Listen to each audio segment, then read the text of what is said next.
Peyğəmbər Həmzəni çağırdı. Həmişə Peyğəmbərə qarşı əmisi olmağına baxmayaraq, əlbəttə aralardakı yaş fərqi də az idi. Əmisi olmağına baxmayaraq Peyğəmbərə çox hörmətlə qulaq asırdı, diqqət eləyirdi.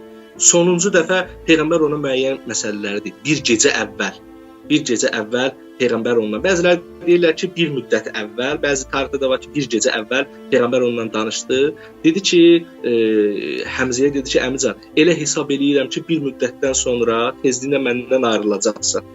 Ona görə də müəyyən şeyləri səndən danışmaq istəyirəm.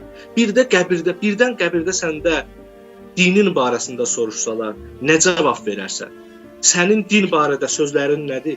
Həmzə dedi ki, ey Peyğəmbər, xahiş edirəm ki, sən hər şeyi mənə öyrət. Elə bil ki, mən heç nə bilmirəm. Mənə hər şeyi öyrət. Həmzə də başa düşdü ki, Peyğəmbər onun ölümündən danışır. Dedi, xahiş edirəm ki, hər şeyi mənə öyrət. Peyğəmbər dedi ki, Həmzə, səndən istəyirəm ki, Allahın təkliyinə şəhadət verəsən. Biləsən ki, Allah təkdir, bizim Rəbbimizdir. Ondan başqa yerlərin, göylərin sahibi yoxdur.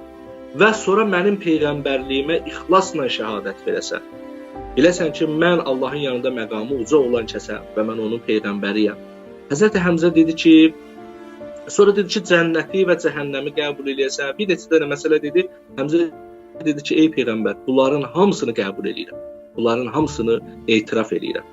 Sonra dedi ki, belə ki, bir nurani söhbət alındı. Peyğəmbər dedi ki, ey Həmzə, indi istəyirəm səndən ki, Əlinin də Vəliyullah olmasını qəbul eləyəsən. Sən biləsən ki, sən onu görməyəcəksən, amma bir vaxt Əli bu ümmətin vəlisi olacaq.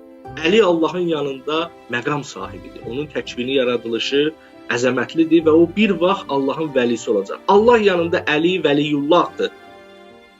Onu da istəyirəm ki, sən onu da qəbul edəsən. Dedi ki, şəhadət verirəm. Ey Peyğəmbər, Əlinin vəli olmasına şəhadət verirəm. Sonra Peyğəmbər dedi ki, Həsənlə Hüseyndən də xəbərin olsun. Bir vaxt o uşaqlar da Allahın vəlisi olacaqlar.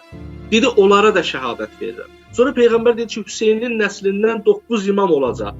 İstəyirəm onlara da şəhadət verəsən və onlara da iman gətirəsən. Dedi ki, bunların hamısını mən iman gətirirəm. Ondan sonra Peyğəmbər dedi ki, sənə bir məsələni də deyirəm. Sən bir məsələyə də iman gətir ki, Peyğəmbərin əmisi Həmzə, bu çox ciddi, diqqət olunmalı məsələlərdəndir. Ona hamısını deyəndən sonra deyir ki, çox istəyirəm ki, ey Həmzə, sən bu məsələyə də iman gətirəsən ki, Peyğəmbərin əmisi Həmzə Seyyidü Şühədadır, şəhidlərin ağasıdır və Allah Rəsulunun şiridir. Buna da iman gətirəsən. Belə deyəndə Həmzənin gözü doldu və çoxlu ağladı. Ağladı və başa düşdü ki, Həmzə Allah yanında seçilmiş bir kəsdir. Ondan sonra Həmzə Peyğəmbərə buyurdu ki, sən nə desən, nə dedinsə, onların hamısını mən qəbul edirəm və onların hamısını yerinə yetirməyə hazıram.